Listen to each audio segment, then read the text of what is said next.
దుర్గామాత చల్లని చూపుతో ఓసీపీ-1 ప్రాజెక్టులో ఎలాంటి అవరోధాలు తలెత్తకుండా ఉన్నాయని ఆర్జీ3 జీఎం సుధాకర్రావు పేర్కొన్నారు. శరన్నవరాత్రుల్లో భాగంగా ఈరోజు ఓసీపీ-1 ఆవరణలో గల మైసమ్మ తల్లి దేవాలయంలో చండీయాగం పాల్గొని పలు ప్రత్యేక పూజలు నిర్వహించి మాట్లాడారు. ఓసీపీ-1 మైన్కి రావాల్సిన పర్మిషన్స్ ఎలాంటి అడ్డంకులు లేకుండా వచ్చేలా అమ్మవారి చూసుకోవాలని తెలిపారు. అలాగే ఉద్యోగులందరూ సుభిక్షంగా ఉండాలని కోరారు. అనంతరం కార్మికులకు అన్నప్రసాద వితరణ కార్యక్రమాన్ని నిర్వహించారు. కాగా కార్మికులు చేసిన నృత్యాలు ఆహుతులను ఎంతగానో ఆకట్టుకున్నాయి.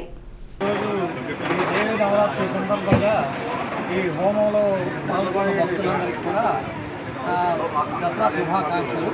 అమ్మవారి యొక్క ఆశీస్సులు ఈ గనిలో పనిచేస్తున్న ఉద్యోగులు, అలాగే ఈ పరిసర ప్రాంత ప్రజలు, వారి కుటుంబ సభ్యులు అందరికీ కూడా అమ్మవారి ఆశీస్సులు ఉండాలని మనస్ఫూర్తిగా కోరుకుంటున్నా.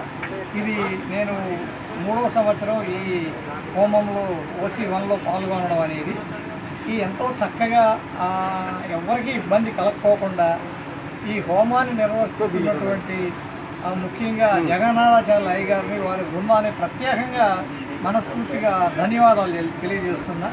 ఎందుకంటే వారు ఎవరికి ఇబ్బంది కలగకోకుండా ఏ టైంకి ఏది అవ్వాలో అది చక్కగా అమ్మవారి కృపతో పూర్తి చేసి కూడా అమ్మవారి ఆశీస్సులు లభించేటట్టు చేయడం అంటే చాలా గొప్ప విషయం. ముఖ్యంగా ఈ ఓసీ-1 గని విషయానికి వస్తే కొన్ని అడ్డంకులు ఉన్నాయి.